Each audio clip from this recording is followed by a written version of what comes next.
Hey guys, Survival here. Bushcraft and I noticed we haven't done a review in a while, so I figured I'd do a review today. It's absolutely bucketing outside, so unfortunately I can't film outside, but I figured, hey, why not film a review quickly? So today I'll be reviewing one of my favourite knives, a knife that's personally been in my kit for the last several years. I've had it for many years. I forgot how many exactly, but I have found it to serve me very well, and I figured I should share it with you. And that is my cold steel recon-scout. A very handy, very appropriately sized, extremely well made, and extremely durable blade. So as you can see, the knife has a Kydex sheath which features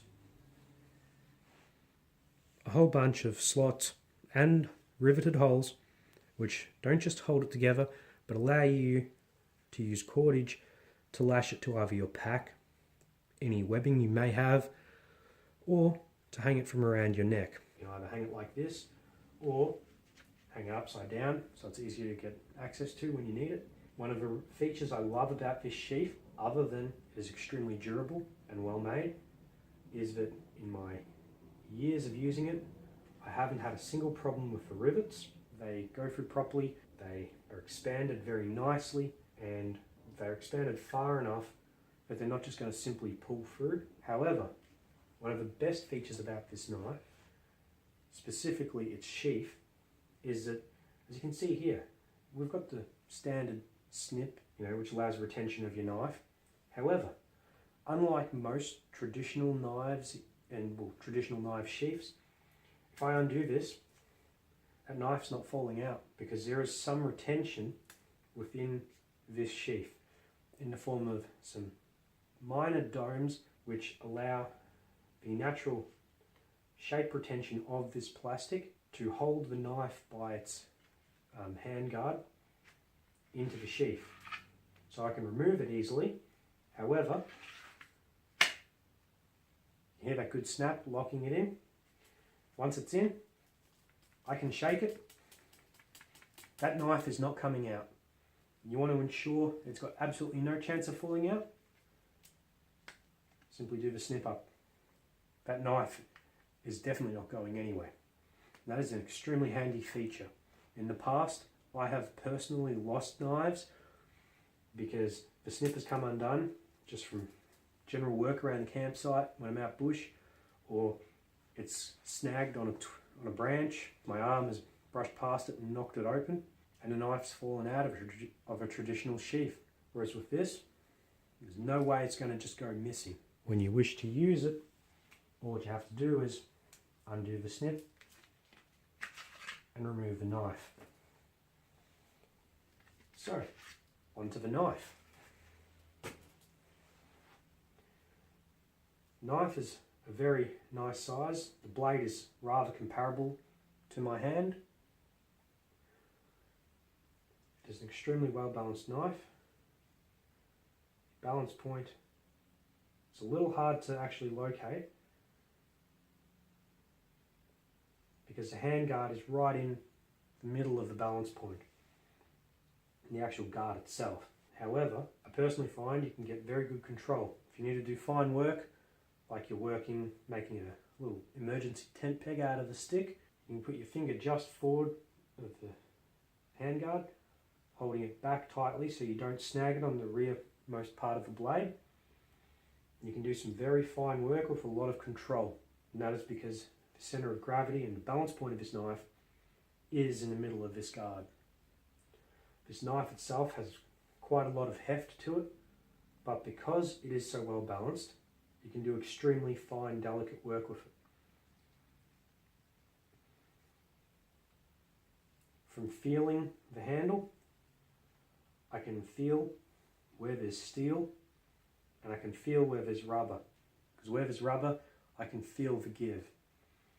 So I'm of the belief that this blade protrudes through the handle and that the rubber was put on over and then riveted into place with this rivet, to which you can use to lash the knife either to the sheath or to your belt on a longer loop, just to ensure that it can't be lost.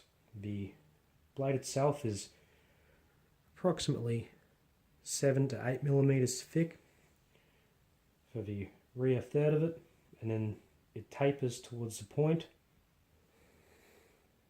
Just bring that in closely here so you can see. You can see the taper, very nice taper on the knife. You can see here, there's a very nice edge on it, completely even on both sides. This knife is made of a very nice high carbon steel and holds an edge exceptionally well. I have had to sharpen this knife fewer than 20 times throughout the time I've owned it, and that is under heavy use. I'm extremely impressed with it. I have batoned some small little bits of wood, primarily to form kindling around the campsite. I have not, however, used this to baton larger wood, and as such I can happily say it will baton kindling very well, but I cannot guarantee it doing well on larger wood. So the blade itself does taper very nicely to a very beautifully sharp edge. As I mentioned before, this knife has a lot of heft to it, so it can be used for a lot of general purpose use. Plenty of heft to use this as a chopper, but at the same time, because it's just at that sweet spot, you can very comfortably use it for a lot of finer work. I bought this many years ago at my outdoor sporting goods store. Those many years ago, it cost me approximately $145. The price will most likely have gone up in more recent times as the cost of everything has gone up. However, so the Cold Steel recon-scout, it's an exceptional knife. Doesn't matter what you're into, doesn't matter whether you just like going bush to enjoy nature, whether you want it as part of your survival kit, whether you hunt, fish, whatever. If you go out bush, or if you think you're going to end up in a survival situation somewhere at some stage, for whatever reason, I highly recommend that if you can afford it, and if you want one, that you highly consider putting one of these in your kit. The Cold Steel recon-scout, an exceptional, wonderful knife that I personally believe should be part of everyone's kit. And remember, stay safe in the bush.